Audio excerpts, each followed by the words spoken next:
Всем привет! Недавно я купил 3D-принтер и уже успел с ним немного повозиться. Поэтому сегодня я решил, что было бы неплохо начать изучать, как моделировать 3D-объекты на Python. И это будет первый выпуск из целой серии.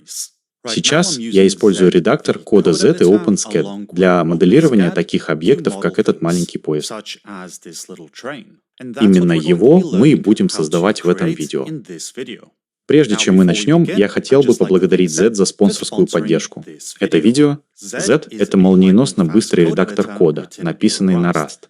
Я уже давно использую его для написания кода. Если вы хотите попробовать Z, я оставлю ссылку в описании под видео, где вы сможете скачать его бесплатно. А теперь вернемся к видео. Первым делом нужно зайти на OpenSCAD.org и скачать OpenSCAD. Это бесплатное программное обеспечение, доступное для Linux, Unix, MS Windows и Mac OS. Именно его мы будем использовать для создания 3D-объектов в этом видео.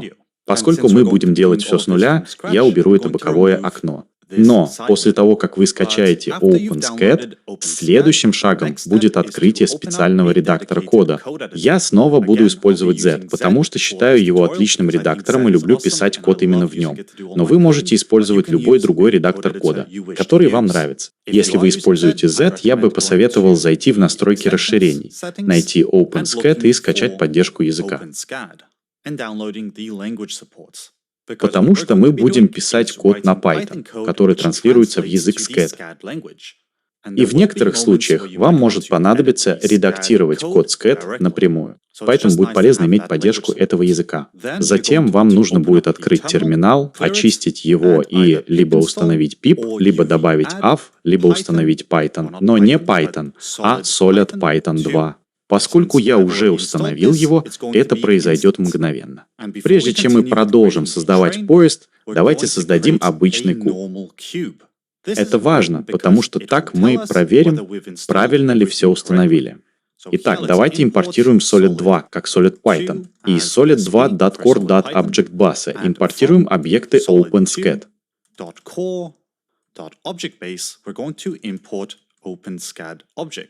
Набор текста в Solid 2 довольно неудобный и плохо поддерживается, но я все равно постараюсь напечатать все как можно точнее.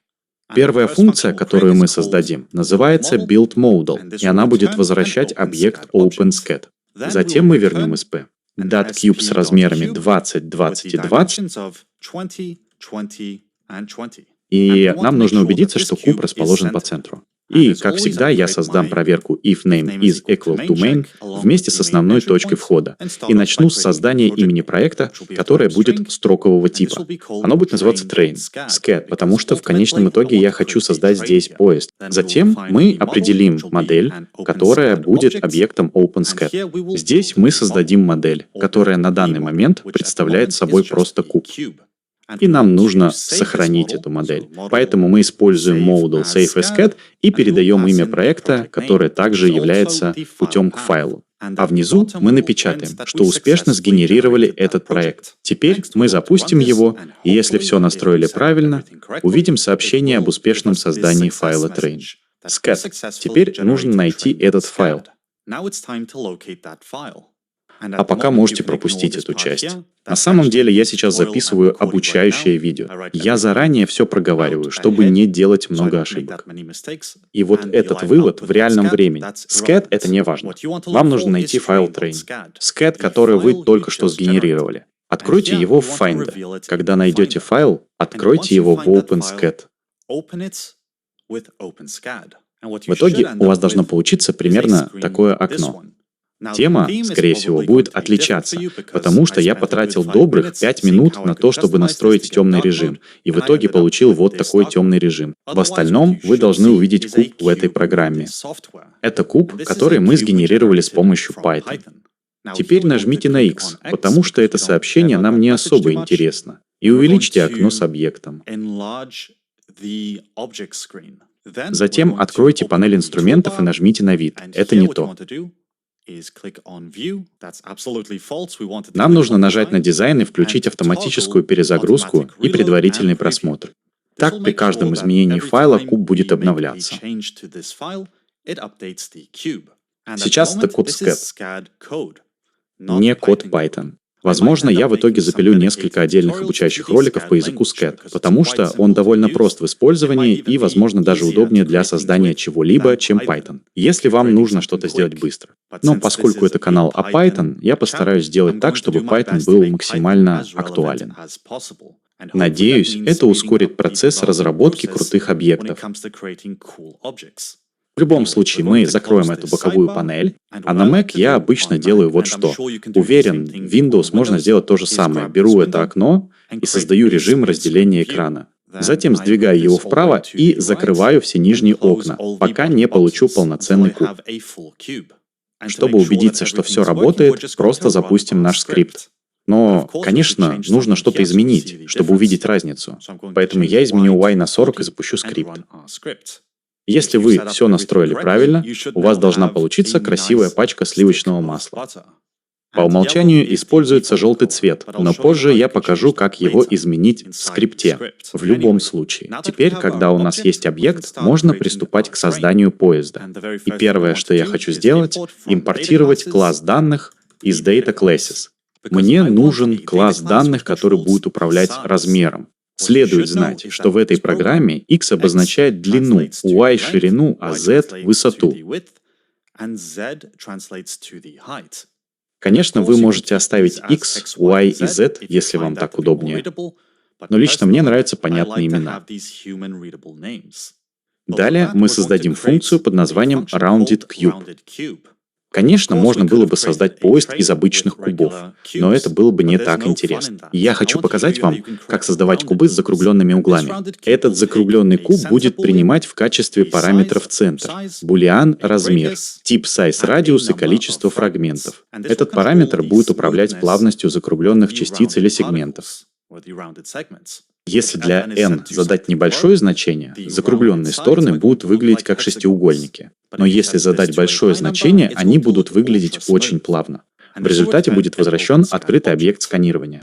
Затем мы вернем sp.Minkowski. Это сгенерирует сумму Минковского.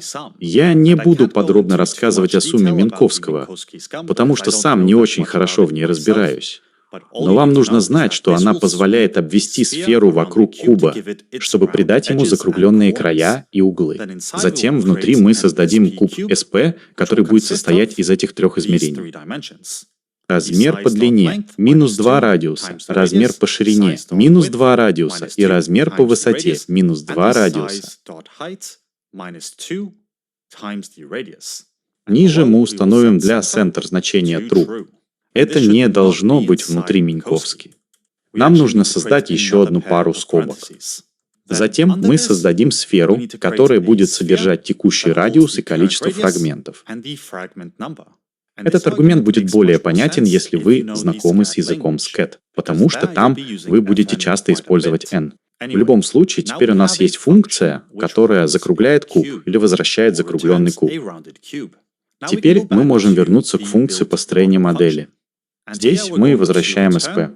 Union, который объединяет фигуры, а затем включаем в нее каждую фигуру.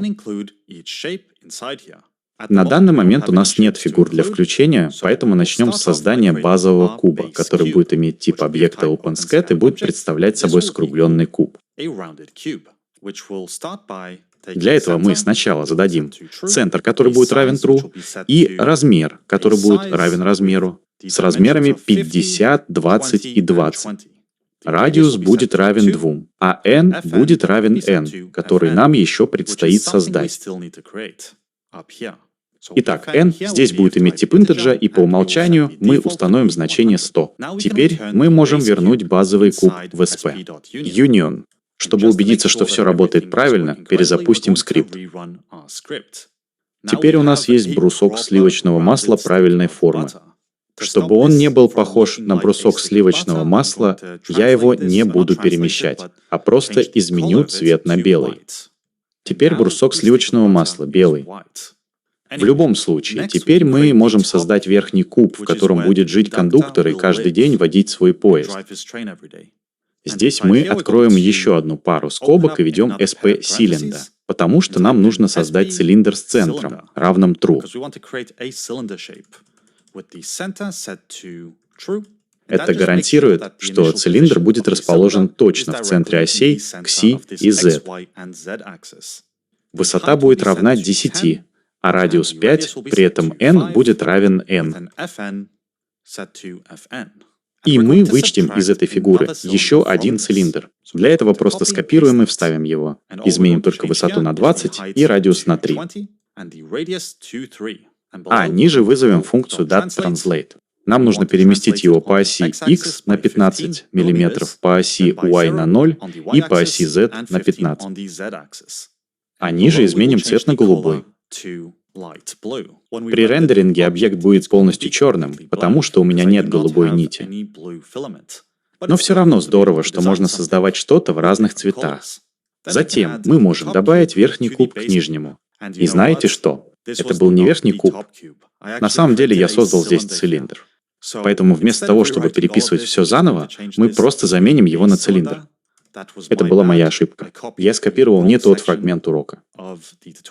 Здесь создается цилиндр, а не верхний куб, как вы могли догадаться, по цилиндрам. Итак, теперь у нас есть нижний куб и цилиндр, а значит, есть место для выхлопной трубы. Не хватает только отсека для проводника. Теперь давайте создадим верхний куб, который будет представлять собой открытый объект SCAD. И желательно, чтобы он находился над цилиндром. Я хочу, чтобы кубы были вместе. Это будет еще один скругленный куб. Поэтому просто скопируем эту часть и вставим ее сюда. Только на этот раз зададим размеры 22 на 18 на 18. И нам нужно заключить этот скругленный куб в круглые скобки, чтобы можно было использовать метод цепочки. Итак, здесь мы можем добавить translate перед call. И мы добавим минус 13 по оси X, 0 по оси Y и 15 по оси Z. Теперь нам нужно добавить верхний куб вот сюда. И в следующий раз, когда мы запустим эту программу, у нас получится вот такой поезд, что довольно круто. Хотя я мог бы сделать верхний куб тоже светло-голубым. Вот, собственно, и весь проект. Теперь давайте освободим место в открытом окне SCAD. Я сверну его, чтобы использовать как обычную программу. А здесь мы узнаем, как его экспортировать. Внизу я изменил панель инструментов, добавив 3MF, который, похоже, совместим с большинством современных 3D-принтеров. Но чтобы его настроить, нужно зайти в настройки, и они откроются в отдельном окне. Пока мы здесь, вы можете изменить тему редактора в разделе Edit. Если хотите темную тему, я бы порекомендовал Tomorrow Night. В противном случае можно перейти в раздел Advanced, думаю, он так называется, и, прокрутив до конца, увидеть некоторые функции экспорта. В зависимости от того, что вам нужно, вы можете выбрать нужный вариант в этом меню. Мне кажется, 3MF отлично подходит. Так что я оставлю все как есть и закрою настройки. Теперь в программе вы можете либо нажать на 3MF, либо перейти в раздел Design, нажать на Render, убедиться, что все отрендерено, а затем перейти в раздел «Файл» и выбрать «Экспорт». Здесь есть все варианты экспорта вашего объекта. В моем случае я хочу экспортировать модель в формате 3MF, и для простоты просто сохраню ее на рабочем столе. Затем вам нужно будет найти только что загруженный файл и открыть его в программе, которую вы используете для рендеринга проектов или для проверки их готовности к печати. В результате у вас должен получиться такой поезд. Поскольку я использую Bamboo Studio, при открытии проекта он будет выглядеть вот так. Если посмотреть на размеры, то получится 50 на 20 на 34. В программе вы можете уменьшить или увеличить их. Все зависит от того, какого размера должен быть ваш поезд. Насколько я понял, единицы измерения, которые мы использовали в редакторе кода, соответствуют миллиметрам. Как видите, у нас 50 на 20 на 30 миллиметров. 4 миллиметра с небольшой погрешностью, которую, возможно, можно исправить в программе, если это так важно. Но в целом у вас должен получиться вот такой классный поезд. И пусть это был очень простой проект, зато первый, который вы создали. Так что можете гордиться собой. И повторюсь, это был первый выпуск из серии. В следующих выпусках мы будем создавать гораздо более сложные объекты. Потому что, несмотря на то, что этот поезд выглядит круто, он очень простой и ничего не делает. И эти острые края выхлопной трубы, или как там она называется, неважно, выглядят не очень. Может, нам стоит закруглить их под углом. И, возможно, мы захотим, чтобы передняя часть этого поезда тоже была закругленной, а не напоминала брусок сливочного масла. Мы будем учиться всему этому по ходу нашего курса.